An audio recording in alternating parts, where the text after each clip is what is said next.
अस्सलाम वालेकुम, मैं हूं सैयद शहरयार। आप देख रहे हैं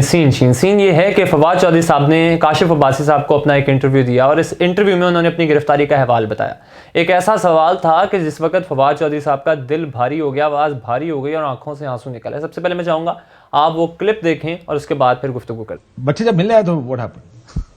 बच्चों का क्या रिएक्शन? क्या हुआ? Bat I can imagine, man, that this is just it's unfortunate on this, क्योंकि मैं अमाद यूसुफ के केस को जानता हूँ कि अमाद यूसुफ के बच्चे ट्रॉमेटाइज्ड रहे इतने दिनों तक। When you enter a house, जब आप घर के अंदर घुसते हैं और आप घर के अंदर घुस के, तो ये वो सवाल था कि जिस वक्त काशिफ अब्बासी साहब ने फवाद चौधरी साहब से पूछा उनके बच्चों के मुतालिक कि बच्चों का क्या रिएक्शन था, तो फवाद चौधरी साहब रो पड़े। और I really felt bad after watching this video कि एक बहुत अजीब सा माहौल बन चुका है हमारे मुल्क में, क्योंकि जिस तरीके से गिरफ्तारियाँ होती हैं, अगर आप बात सिर्फ बच्चों की करें तो फवाद चौधरी साहब को कम से कम 3 से 4 दिन रखा गया। और उस 3 से 4 दिनों में जब इंसान तन्हाई में होता है, अकेला होता है और एक ऐसी जगह पर होता है, तो उसको सबसे पहले जो याद आती है वो अपने बीवी बच्चों की, माँ बाप की आती है, बहन भाइयों की आती है।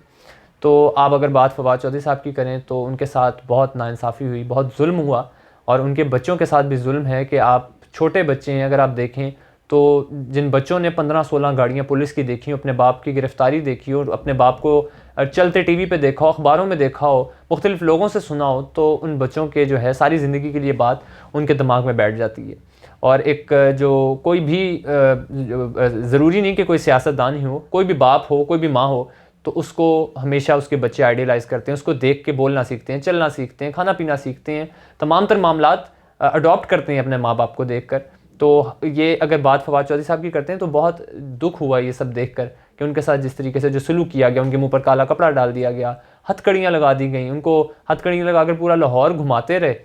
लेकिन सिर्फ अगर फवाद चौधरी साहब की बात करें तो फिर नाइंसाफ़ी है। अगर आप बात फवाद चौधरी साहब की करेंगे तो फिर आपको बात सबकी करनी पड़ेगी, क्योंकि औलाद बाकियों की भी है, फैमिली सबकी है। जहाँ फवाद चौधरी साहब का नुकसान हुआ है,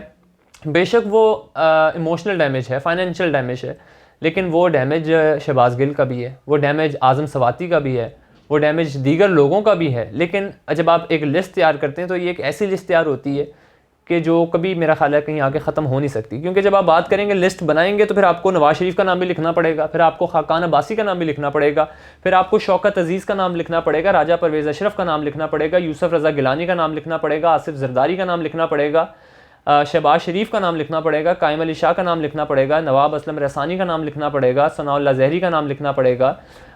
मुराद अली शाह साहब का नाम लिखना पड़ेगा, इसहाक डार का नाम लिखना पड़ेगा, ख्वाजा साद रफ़ीक का नाम लिखना पड़ेगा, डॉक्टर आसिम का नाम लिखना पड़ेगा, एहसन इकबाल का नाम लिखना पड़ेगा, तारिक फजल चौधरी का नाम लिखना पड़ेगा, मिफ्ता इस्माइल का नाम लिखना पड़ेगा, मंजूर वसान का नाम लिखना पड़ेगा, आगा सिराज दुरानी का नाम लिखना पड़ेगा, सरदार आशिक खान का नाम लिखना पड़ेगा, फिर आपको महमूद ज़ेब का नाम लिखना पड़ेगा, फिर आपको आज़म खान का नाम रखना पड़ेगा, फिर आपको कैप्टन सफदर का नाम रखना पड़ेगा, फिर आपको एहसन इकबाल का नाम रखना पड़ेगा, और इसी तरह आपको फिर राना सनाउल्लाह का नाम भी रखना पड़ेगा, फिर आपको अनवर सैफुल्लाह का नाम रखना पड़ेगा, आसिम कुर्द का नाम रखना पड़ेगा, हमजा शहबाज का नाम लिखना पड़ेगा, ख्वाजा अहमद सलमान, ख्वाजा साद रफ़ीक और ख्वाजा इमरान नज़ीर का नाम लिखना पड़ेगा, क्योंकि ये लिस्ट बहुत बहुत ज़्यादा लंबी जाती है। फिर आपको हसन नवाज़, हुसैन नवाज़ सबके नाम लिखने पड़ेंगे, क्योंकि सबके बच्चे थे। लेकिन ये मामला सिर्फ सियासतदानों तक भी महदूद नहीं है, ये मामला इससे भी आगे है। अगर आप बात ब्यूरोक्रेसी की करें तो फिर आपको आहा चीमा का नाम लिखना पड़ेगा, फवाद हसन फवाद का नाम लिखना पड़ेगा। अगर आप बात सहाफ़ियों की करेंगे तो फिर आपको मतीउल्लाह जान का नाम लिखना पड़ेगा, अबसार आलम का नाम लिखना पड़ेगा, सत्तूर का नाम लिखना पड़ेगा,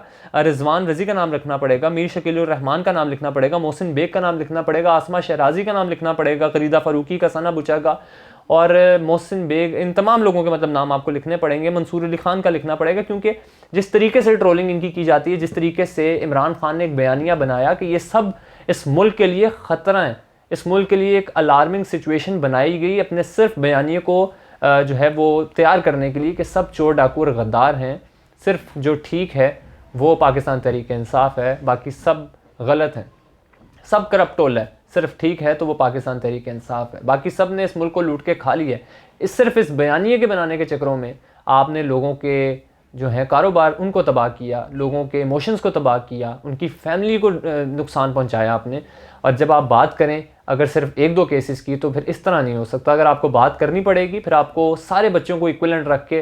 तमाम तर लोगों को इक्वलाइज रख कर फिर बात करनी पड़ेगी कि जो कुछ हुआ, जहाँ फवाद चौधरी साहब के साथ जो जुल्म ज़्यादती हुई वो गलत है, तो फिर जहाँ इन सबके साथ हुआ वो भी गलत है। जिस तरीके से ट्रोलिंग की जाती है सहाफ़ियों की, जब कोई बात करता है तो उस पर मीम्स बनाई जाती हैं, उसको गाली दी जाती है। जब आप किसी भी न्यूज़ एंकर का या किसी भी सहाफ़ी का आप खोल लें ट्विटर अकाउंट, उसकी एक ट्वीट देख लें जिस पार्टी के खिलाफ होगी, नीचे 1300-1500 बंदे ने नजायज़ गालियाँ दी होंगी। सिर्फ वजह यह है कि जब आपके पास जवाब नहीं आता, आपकी गुस्से की बर्दाश्त ख़त्म हो जाती है, तो फिर आपके मुंह से निकलती है गाली और आप बड़े आराम से भोले मुंह से नीचे निकाल देते हैं गाली। तो इस तरह नहीं होता। लिहाजा फिर आपको बात सबकी करनी पड़ेगी, क्योंकि सबके बच्चे हैं, सबकी फैमिलीज़ हैं और सब जो हैं वो इस तरह उन्होंने एक टाइम पर